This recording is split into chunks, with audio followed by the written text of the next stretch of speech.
اعوذ باللہ من الشیطان الرجیم۔ پناہ مانگتا ہوں میں اللہ کی شیطان مردود سے۔ بسم اللہ الرحمن الرحیم۔ شروع اللہ کا نام لے کر جو بڑا مہربان نہایت رحم والا ہے۔ السلام علیکم ورحمۃ اللہ تعالی وبرکاتہ۔ محترم ناظرین کرام اور سامعین کرام، آپ کی خدمت میں اپنی کتاب امثال الحدیث کے باب قرآن کے بارے میں امثال الحدیث میں سے ایک نہایت ہی پیاری اور جامع حدیث پیش کر رہے ہیں، اور اس حدیث کے اندر حضور پاک صلی اللہ علیہ وسلم نے قرآن کے ساتھ قرآن کی تلاوت کرنے والے کے رویے کے بارے میں 4 اہم باتیں بتائی ہیں، اور وہ 4 حالتیں ایسی ہیں کہ جن کو اللہ کے رسول صلی اللہ علیہ وسلم نے 4 پھلوں کے ساتھ تشبیہ دی ہے۔ اور اس کے اندر آپ نے ایک طرف تو جو مسلمان ہے قرآن کی تلاوت کرتا ہے اس کا رویہ کیسے ہوتا ہے، اور دوسری طرف منافق ہے جو قرآن کی تلاوت کرتا ہے اس کا رویہ کیسے ہوتا ہے۔ تو آئیے سب سے پہلے اس حدیث پاک کی ہم تلاوت کرتے ہیں۔ بسم اللہ الرحمن الرحیم۔ عن ابی موسیٰ الاشعری رضی اللہ عنہ قال قال رسول اللہ صلی اللہ علیہ وسلم مثل المؤمن الذی یقرأ القرآن مثل الاترجہ ریحها طیب وطعمها طیب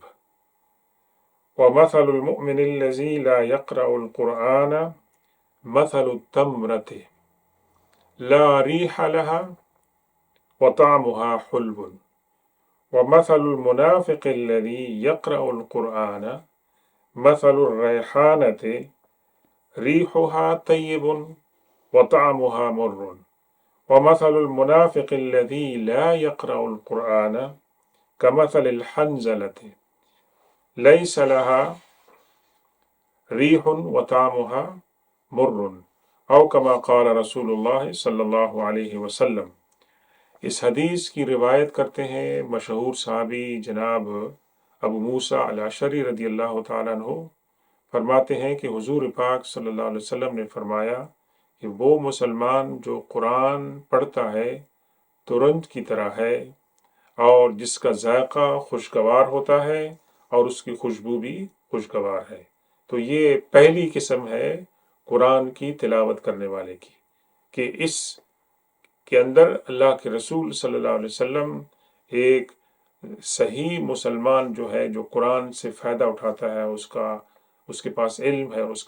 پر عمل کر رہا ہے، تو اس مسلمان کی مثال ترنج کی طرح ہے کہ جس کا ذائقہ بھی خوبصورت ہوتا ہے اور جس کے اندر خوشبو بھی ہوتی ہے۔ اور وہ مسلمان جو قرآن کی تلاوت نہیں کرتا ہے اس کی مثال کھجور کی طرح ہے، جس کا ذائقہ اچھا ہے لیکن اس کی کوئی خوشبو نہیں ہے، یعنی کھجور کی خوشبو نہیں ہوتی ہے لیکن اس کا ذائقہ اچھا ہوتا ہے۔ یہ اس مسلمان کی مثال ہے کہ جو قرآن کی تلاوت نہیں کرتا۔ اور پھر آپ نے کیا فرمایا کہ اس منافق کی مثال جو قرآن پڑھتا ہے اس کی مثال نیاز بو کی طرح ہے، جس کی خوشبو تو اچھی ہوتی ہے مگر اس کا ذائقہ کڑوا ہوتا ہے۔ اور وہ منافق جو قرآن نہیں پڑھتا اس کی مثال اندرائن کی طرح ہے کہ جس کی نہ تو کوئی خوشبو ہوتی ہے اور اس کا ذائقہ بھی جو ہے کڑوا ہوتا ہے۔ تو ناظرین گرامی، اس حدیث پاک کے اندر اللہ کے رسول صلی اللہ علیہ وسلم نے 4 انسانوں کو 4 پھلوں کے ساتھ تشبیہ دی ہے، اور یہ آپ کی جو تمثیل ہے، آپ کی جو تشبیہ ہے، یہ مبنی بر حقیقت ہے۔ اور اس کے اندر آپ دیکھیں جو پہلی مثال ہے کہ اللہ کے رسول صلی اللہ علیہ وسلم نے اس مسلمان کو جو قرآن کی تلاوت کرتا ہے، اس کو سمجھتا ہے، اس پر عمل کرتا ہے، اس کو ترنج کی طرح اس کے ساتھ تشبیہ دی ہے۔ اور یہ اترج جو ہے یہ ایک ایسا پھل ہے جو عام طور سے شام کے علاقوں کے اندر پایا جاتا ہے، اور اس کے بارے میں اس کی تشریح کرنے والوں نے لکھا ہے کہ یہ ایسا پھل ہے کہ جس کا ذائقہ بہت ہی میٹھا ہوتا ہے اور اس کا چھلکا جو ہوتا ہے وہ بھی کارآمد ہوتا ہے، اس کا جو بیج ہے وہ بھی کارآمد ہوتا ہے، اور اس کے اندر خوشبو بھی ہوتی ہے۔ یعنی کہنے کا مقصد یہ ہے کہ یہ اترج ایک ایسا پھل ہے جو سراپا مفید ہے اور اس کے اندر اچھی باتیں ہیں۔ تو یہ اس مسلمان کی مثال ہے جو قرآن کی تلاوت کرتا ہے اور قرآن کی تلاوت کا جو حق ہے اس کو ادا کرتا ہے اور اس پر عمل کرتا ہے، اس کو سمجھتا ہے۔ تو یہ مسلمان وہ ہے کہ جو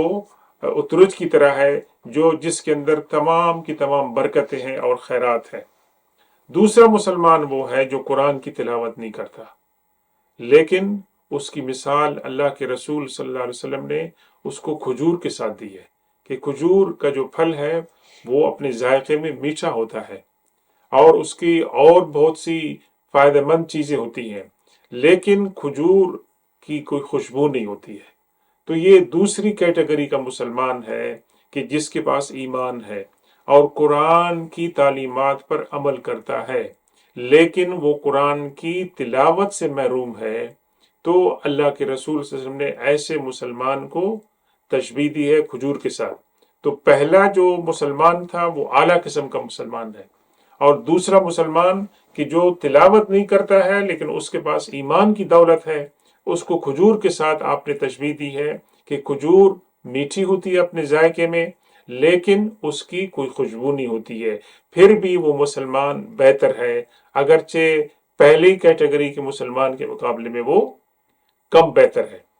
اب ان دونوں کے مقابلے میں اللہ کے رسول صلی اللہ علیہ وسلم نے دو منافقین کی مثال دی ہے، جو کہنے کے لیے اپنے آپ کو مسلمان کہتے ہیں لیکن وہ ایمان سے محروم ہوتے ہیں اور ان کا دل ایمان کے عقیدے سے خالی ہوتا ہے، اور وہ قرآن کی تلاوت کرتے ہیں، وہ قرآن کی تلاوت اسی طرح کرتے ہیں جس طرح نماز پڑھتے ہیں دکھانے کے لیے، تو قرآن کی تلاوت بھی وہ دکھانے کے لیے کرتے ہیں۔ تو اس کی مثال اللہ کے رسول صلی اللہ علیہ وسلم نے کیا فرمائے کہ وہ جو ہے نیاز بو کی طرح ہے، یعنی اس کی خوشبو اچھی ہے۔ قرآن اٹ سیلف جس کی تلاوت کی جا رہی ہے وہ اس کی خوشبو ہے کہ اس کی ماحول کے اندر اس کو لوگ سنیں گے اور جہاں پڑھا جائے گا اس کی برکت ہوگی، لیکن جو پڑھنے والا انسان ہے اس کو اس کا فائدہ نہیں ہوگا کہ آپ نیازبو کو اگر آپ اس کو ٹیسٹ کریں گے، اس کو چکھیں گے تو وہ جو ہے وہ کڑوا ہوگا۔ اور اس کا مطلب یہ ہے کہ منافق جو قرآن کی تلاوت کر رہا ہے، قرآن کی تلاوت تو اچھا کام ہے کہ اس کے اندر برکت ہے، لیکن قرآن کی تلاوت سے اس منافق کو فائدہ نہیں ہوگا کہ اس کا ذائقہ جو ہے بہت ہی کھٹا ہے اور کڑوا ہوتا ہے، تو وہ اس کی برکتوں سے اور اس کی نعمتوں سے محروم رہے گا۔ یہ تیسری کیٹیگری ہے اس انسان کی جو قرآن کی تلاوت کرتا ہے۔ اور چوتھی مثال اللہ کے رسول صلی اللہ علیہ وسلم نے اس منافق کی دی ہے جو نہ تو قرآن کی تلاوت کرتا ہے اور نہ قرآن کے اوپر عمل کرتا ہے۔ اس کی مثال اندرائن کی طرح ہے کہ اندرائن جو ہے وہ نہ تو اس کی خوشبو ہے اور اس کا جو ذائقہ ہے وہ بہت ہی کڑوا ہوتا ہے، تو وہ اس کی نعمتوں سے ہر حال کے اندر جو ہے وہ محروم ہوتا ہے۔ تو یہ اللہ کے رسول صلی اللہ علیہ وسلم کی جو نبوت ہے اور آپ کی جو رسالت ہے اس کی صداقت کی دلیل ہے، اور اس کے اندر ایک پیغام بھی ہے مسلمانوں کے لیے، قرآن کی تلاوت کرنے والوں کے لیے، کہ وہ قرآن کی تلاوت جب کرتے ہیں تو قرآن کے اوپر انہیں عمل بھی کرنا چاہیے اور اس کو سمجھنا بھی چاہیے۔ اور اس کے مقابلے میں اللہ کے رسول صلی اللہ علیہ وسلم نے تفریق پیدا کر دی کہ ایک منافق جو ہے وہ کیسا ہوتا ہے اور ایک مسلمان جو ہے وہ حقیقی کیسا ہوتا ہے۔ تو ہم سب کو اللہ تبارک و تعالی قرآن کے صحیح معنوں میں تلاوت اور اس کو سمجھنے اور اس پر عمل کرنے کی توفیق عطا فرمائے۔ سبحان ربک رب العزت عما یصفون وسلام علی المرسلین والحمد للہ رب العالمین۔